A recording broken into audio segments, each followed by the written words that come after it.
Welcome in, ladies and gentlemen, to another edition of the On the Pony Express podcast. I am Billy Embody. Thanks for listening. We've got a lot to get to on the podcast today, including the latest Pac-12, Big 12, rumor mill churning as always. But first, please subscribe to our YouTube channel. We are just a few dozen away from 1,000, so hit that subscribe button to the channel. But let's jump in now. Pac-12 expansion, Big 12 realignment.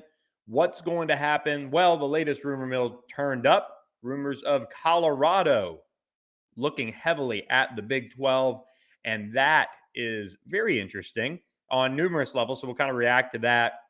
And my first thought is Colorado took plenty of time to move to the Pac-12, a league that they really targeted joining because of their want to improve their academic standing nationally, as well as their large alumni bases in Pac-12 country, including California, which is a monster feeder state for the school. Now, multiple reports out there saying that there is buzz around Colorado joining the Big 12, but right now, look, I'm not going to count out anything on conference realignment by any means, but it would come at a little bit of a surprise to me, and a few reasons why. I listed those about wanting to improve the academic standing of the university when they joined the Pac-12. That mission is still very much a thing for the school. And, also those alumni bases. Another thing, look, they don't know the number of that Pac-12 media rights deal. And if you go back, and I did a lot of research before kind of jumping on the podcast, but you look back at what Arizona State's presidents, two of the schools that the Big 12 has been targeting heavily, they were quoted as saying, look, we think things are going to stick together. We don't know the number yet, but we believe George Kliavkoff is going to bring us a number that keeps this league together. And Arizona, another school that has caught various levels of buzz throughout this, has been a staunch supporter of SMU joining the Pac-12, according to multiple sources. So as we sit back and look at this buzz around Colorado, I think you got to point it to one thing: Deion Sanders. Deion Sanders is no stranger to Dallas. He's no stranger to Big 12 country in that sense. And if he had his choice, I guarantee you he'd want to be in the Big 12 from his perspective. It's a more well-known recruiting ground for him. It's a more well-known area for him, and it's an area he knows and loves. So this idea that Colorado is going to up and leave by itself is a little surprising to me. And so I am going to be in the camp right now, at least when it comes to this latest buzz around an expansion or realignment rumor, that I would be surprised if Colorado left for the Big 12 at this stage. Now, we could fast forward months down the road and see the Pac-12 media rights deal doesn't come together the way they thought it would. And then maybe a move does need to be made for Colorado. But if you look at what a lot of the presidents have said, they all believe that, the ones that have been quoted at least, that this deal is going to come together and be enough to keep the league intact. I'll read to you what Robert Robbins, president of Arizona, just said a month ago. We're all committed, and I'm pretty confident George Kliavkoff will bring us a deal that we're happy with and that preserves the Pac-12 to make the next step together, or with 12 schools if we add anyone. He went on to say that it's heavily dependent on Kliavkoff and his team negotiating a good media deal for us to stay competitive. I don't think anyone wants to leave. Why would you move for a couple $1 million a year? And then this came around the same time via The Athletic. He said, until then, it's all speculation and fear-mongering and saying you don't want to be the last because there might not be a seat for you. Well, I'm not buying into that. I haven't seen anyone else jump and run. It'd be a problem if enough people did, obviously, and that's what Brett Yormark and the Big 12 are banking on. If you can get Arizona and Colorado to say yes, then the whole Pac-12, what's left of it, blows up. He's referencing his own school being a catalyst for the Pac-12 dissolving, and at the same time saying that he believes things are going to stick together and be good enough to keep the league intact. And over the last month, 2 months, 3 months, we haven't seen anything to suggest that that is going to change for this league. Now, the timeline of a Pac 12 media rights deal is something that has certainly changed, at least when you look at some of the buzz around when a deal could happen. We saw the presidents release their unity statement. We saw a lot of buzz that a deal would get done around March, April. Those expectations, as we discussed last week and have been reported on by others, has been adjusted. Most people are saying now in the summer, and that is going to be what we watch for. But no one has sat back and said that the Pac 12 deal is not expected to be enough to keep this league together. And I think that's important out of all of this. And you try to dive down into the rumor mill and dive down into what could make a Colorado and Arizona State, a Utah leave. Well, being a deal that would bring in significantly less money would be that. But right now, there's just not buzz around that. If you look at a lot of the reporting, and I talked to some folks before jumping on the pod and kind of gave a little bit of a temperature check, if you will. And the temperature is that the Pac-12 deal is going to happen, and it's going to happen at some point. But it goes back to what we've been talking about on this podcast for a while. Things like this take a long time. You're about to involve, if you're the Pac 12, a streamer or two that has not done college sports, especially college football, yet. And that is what they've got to work through. They've got to work through legal. They've got to work through what the time slots look like. Because when you're a streaming service, it doesn't honestly matter when you put the game on, but what do those time slots look like for league schools? What is the payout from a streamer to the league to broadcast those games? And how does it all get packaged up and produced in general? All of those things are still being discussed, and that's nothing that should come as a surprise for anyone. So as we see people report that Colorado is getting a lot of Big 12 buzz, or Arizona is getting a lot of Big 12 buzz lately, I don't necessarily buy it. Again, expect the unexpected when it comes to college football realignment, but this doesn't necessarily match up for what the school wants to do overall. If I was taking a guess at this Colorado Big 12 leak, buzz, whatever you want to call it, rumor, could very well be coming from Deion Sanders and some of his, staffers and supporters, because that would be what Deion Sanders would like to happen with Colorado. This could very well be a stepping stone for Deion Sanders. We looked at the buzz around what Deion Sanders brought in as a coaching candidate, and he ends up taking the Colorado job. Very interesting choice by all accounts, kind of stepping outside of his normal zone as far as where he's been. So will he eventually be on the move at some point? There's a good chance he will be. Will it work out at Colorado? Will it not? Those are two factors. He could be gone in a few years because it's been a train wreck. He could be moving up because he's done rather well. But those things are not what schools are going to base decisions on when it comes to conference realignment. And I think it's important to note that Colorado set out to become a better academic institution and also get more out of their alumni bases, which is why they went to the Pac-12. And if the money isn't that much different, I don't see them leaving. Arizona, they're in that same group of the four corner schools that are being talked to by the Big 12. They've not denied that Brett Yormark has come after him. Brett Yormark, other presidents in the Big 12 have talked about that as well.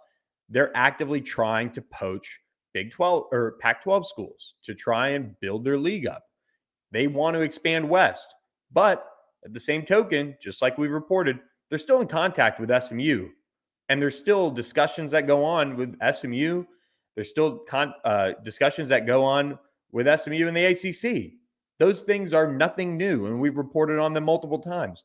But just like it makes sense for Deion Sanders to want to get back to the Big 12 country, it makes sense for SMU to want to join the Big 12 from the regional aspect and some of those built-in rivalries and staying in the central time zone. It makes sense for SMU to want to get in to the ACC from an academic perspective, from fitting in with some of the other schools. That doesn't mean that it'll happen. Those are just some of the wishes that you would think that are out there. And it's nothing new. And SMU is still very much in play for the Pac-12. And if I was a betting man, I would consider SMU to be a Pac-12 invitation in the future when they do agree to that media rights deal. I've maintained that. Same goes for San Diego State. Both schools sit in a very good spot to get invitations from the Pac-12 to join. It's just a matter of when that media rights deal gets done. And that's the thing that during this time, and look, we've talked about it on the podcast before. There's this time period where it's been kind of dead, and we saw all this Big 12 going to poach the Pac-12 buzz. All right, that didn't happen at that point in time. Then the NCAA tournament happens. All eyes kind of go toward that. Now we have this dead period until the NFL draft, until you get into fall camps and all of this stuff. Lo and behold, another rumor comes up that a Pac-12 school is going to jump ship. It shouldn't necessarily be surprising that we're seeing another round of this. It's just a matter of trying to sift through it to see what is actually the truth in all of this. The truth is that the Pac-12 continues to go down that road toward a media rights deal. And if they're going down that road and it's a matter of working out the logistics, which, trust me, they're taking forever, but higher education and some of these massive companies like an Apple or an Amazon don't move fast. And they're new to this as well, if you're looking at Apple and Amazon.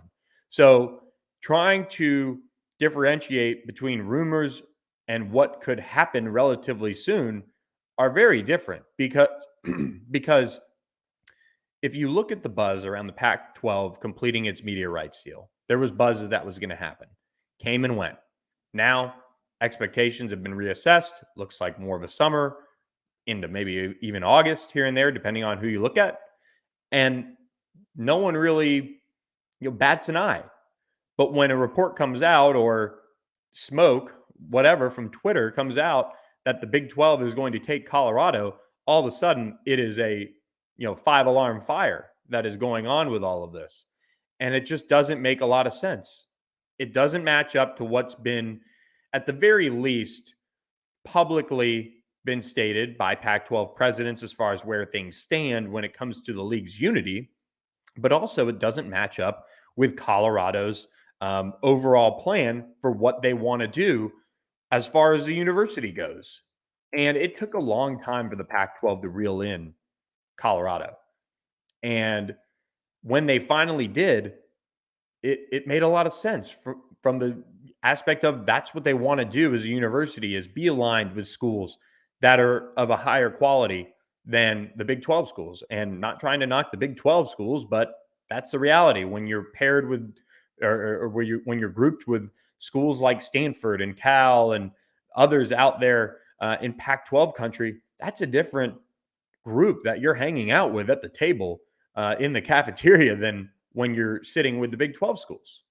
And those are the same reasons why SMU would love to be in the Pac-12. Same reasons why SMU would love to be in the ACC. The academic profiles of those two conferences fit SMU better. SMU to the Big 12 would mean this fits in regionally, built-in rivalries, stay in the central time zone, continue to strengthen that foothold if you're the Big 12 in DFW and Texas and not allow another Power 5 league into it. But, this is not Colorado's, I think, swan song to leave the Pac-12. It just doesn't add up. So when I look at some of these rumors, that's kind of how I try to approach it, is when you look back and you look at timelines and you look at how things happened in the past, how does it match up with how the school envisions itself overall? Because if you're Colorado and you value the academic side of things, because conferences were created for academic values for the most part, we've obviously seen them change over time when it comes to media rights deals and TV revenue, but those are still the pillars of this. And the difference is when you look at a USC and a UCLA leaving for the Big 10, or a Texas and an Oklahoma leaving for the SEC, well, the money makes a ton of sense, but they're also leaving for conferences that are of similar ideas and academic levels that they want to be at and remain at. So I think those are kind of the stark differences when you look at some of the realignment with those schools and you look at some of the realignment that we've seen with other schools, and the same can be said for UCF, Cincinnati, and Houston joining the Big 12. They get strengthened academic or athletically by the TV revenue, by the bigger exposure, but they're not making a huge change academically. And that's just the reality of it. So when you kind of try to divide up the rumor mill, that's where this Colorado one doesn't stick with me. So just kind of want to give some thoughts on the latest rumor mill around Pac-12 expansion, Big 12 expansion, and kind of how all of that is going. Now, we do jump into our latest SMU football spring position preview for the spring game on Friday.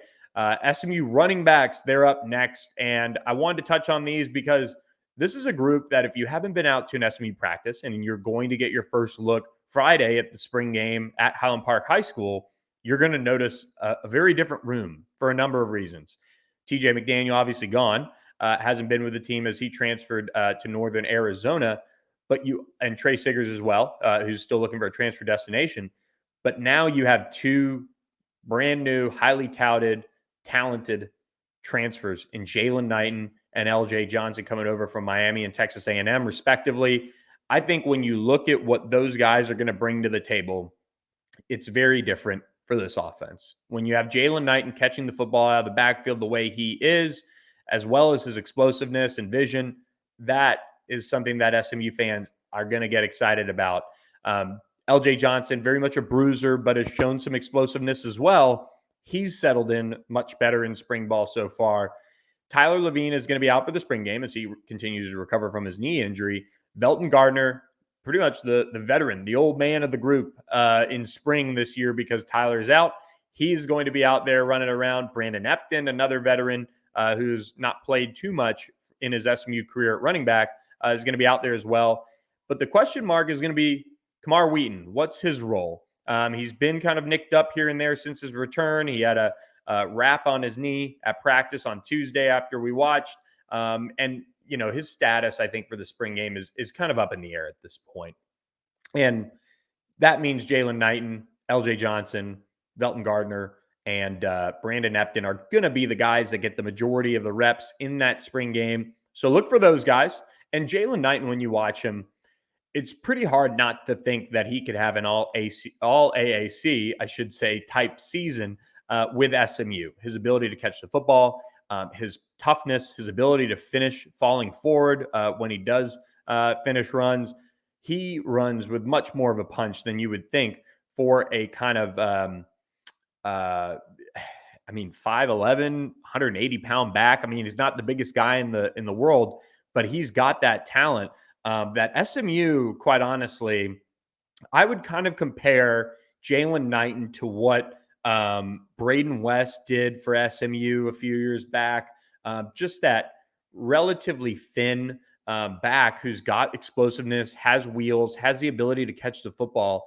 That's what Jalen Knighton can bring. I think he's got a little bit more wiggle than Braden West did for SMU. But and then you look at LJ Johnson, kind of that physical runner, similar to kind of Xavier Jones from a few years back as well. But those two guys are going to get you excited if you're an SMU fan. Now, they will be running against the defensive line that has made SMU, the offense, have a little bit of trouble in spring ball. I mean, this is a defensive line that, we talked with Calvin Thibodeau today after practice, and he was saying how, look, this is a totally different world, having a 300-plus pounder and Jordan Miller in the middle, allowing Elijah Chapman, DeVere Levelston, and Elijah Roberts to play a little bit more of the edge.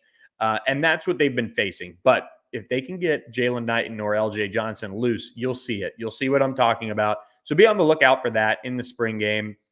And then Velton Gardner's put together a nice spring. He's got the ability to catch the football out of the backfield and do kind of all things just well.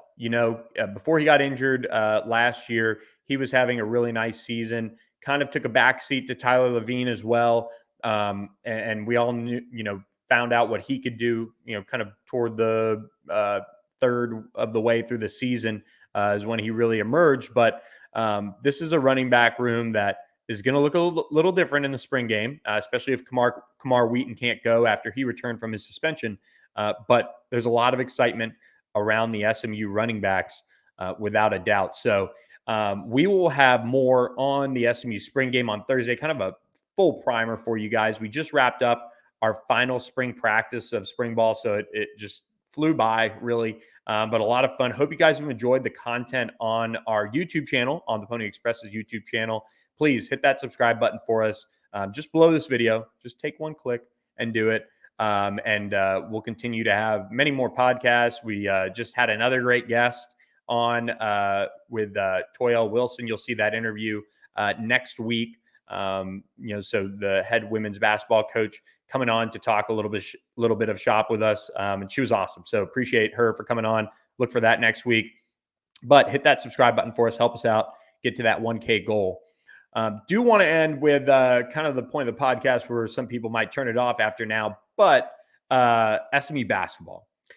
They did land a former 4-star guard in Denver Anglin over the weekend, a little Easter Sunday commitment for Rob Lanier and his staff. The former Georgetown 2022 signee did have kind of a quiet year by all accounts, no question about that. But he did commit to SMU, and this is a big one for SMU staff. This is a guy who is just on the verge of being a top 100 player on the On3 industry ranking. On3 had him just outside the top 100 as well. He was top 100 on a couple different services, but he committed to SMU on Sunday. 6'1", 185-pound guard from New Jersey. He only played 7 minutes a game, averaged 1.4 points per outing. So a guy that was a former highly touted shooter, far and away considered one of the best shooters in the 2022 class, just didn't fit in at Georgetown as Patrick Ewing kind of ran that thing into the ground. Saw the coaching change there at Georgetown. Denver Anglin was a guy that Georgetown wanted back. Pretty obvious by that. He was at the press conference, and there was a lot of buzz around Georgetown that he might return. A lot of programs around the country did get in contact with him. Miami, Ohio, Penn State, Chattanooga, Vermont, Old Dominion, multiple others. But he ends up coming to SMU. This is a big land for SMU. They needed to upgrade the shooting. Rob Lanier talked about that on our podcast interview with him, so be sure to check that out if you haven't. But they needed to upgrade their shooting and find a better three-point shooter, and they feel like they've found that in Denver Anglin. So somebody that can come in and really factor into that guard rotation. And I know he did not play a lot last year, but there's a lot of people that are excited for SMU to get Denver Anglin on board. So nice commitment for SMU to kick off the 2023 summer spring of transfers. But on the flip side of that, they did miss on 2 key targets. Hyzier Miller out of Temple did announce that he was going to return to the Owls. That program losing a lot of talent. I think his role there is going to be expanded. He started a good number of games for the Owls. He's been productive. He was somebody that SMU had in on an official visit. And look, he didn't visit anywhere else and ended up heading back to Temple to complete his college career there, it seems like. He played and started in all 32 games last year, averaged 8 points, 3.8 assists, and 3.1 rebounds per game. But look, that was one that definitely hurt. They've had 3 players officially visit: Denver Anglin, Hyzier Miller, and Chuck Harris from Butler. Chuck Harris continues to be on the radar for SMU. Can they pull out 2 out of the 3? That would be considered a success in my book as far as rebuilding the backcourt. Then they can go out and try to find, I think, one more, especially a pure point guard, to really help things in the backcourt. Now, they did have Nelly Jr. Joseph on campus over the weekend for an official visit. He was supposed to visit San Diego State as well. He was fresh off an official visit to New Mexico, but ends up committing to the Lobos on Tuesday morning. This is a big loss for SMU, a guy that, could have been a really instant impact front court guy for SMU. He's one of the top available front court players in the country. He was first team all MAC, and that was for the 2nd consecutive year. But he ends up going from Rick Pitino to Richard Pitino out there to play for New Mexico. So a big loss in the front court on the recruiting front for SMU. They've got to address that front court. Rob Lanier, if you heard him on the podcast, did feel confident in who they were going to bring in. So it'll be interesting to see what direction they go from here as far as front court help. They do have Xavier Foster coming back. They have Mo and Jai coming back. Keon Ambrose Hilton coming back. But they've got to address the front court with an instant impact guy, a guy who can kind of raise that level of play like they wanted FAODG to be this past year. So SMU basketball, kind of a mixed bag to start. If they can land Chuck Harris, if they can get another big man on campus that can really help them, that would be a really good start. They've got about 6 scholarships open, I believe, 5, 6 off the top of my head. So they've got some available spots, and they need to continue to hit that pavement. I will say it is still very early in the transfer portal for college basketball. There are over 1,000 players in the transfer portal right now from college basketball, which is just mind-blowing. So a lot of potential players SMU could bring in for visits are out there, and their potential to get them is still very much in play. And it is just April, but they did miss on a guy that if you're SMU, you want to see Rob Lanier and his staff land a Nelly Jr. Joseph over New Mexico. I can see Hyshir Miller wanting to stay at Temple. He, played a lot of games there. He's got that, Temple love. He knows what he's getting there, but to lose out, and obviously the family ties are there with the Patinos to New Mexico, but still a tough one for Rob Lanier and his staff to kind of stomach there, missing out on Nelly Jr. Joseph. So please subscribe to On the Pony Express. We're going to have one last spring special for subscribers, so be sure to check that out. You can, see more on that when we go live with that.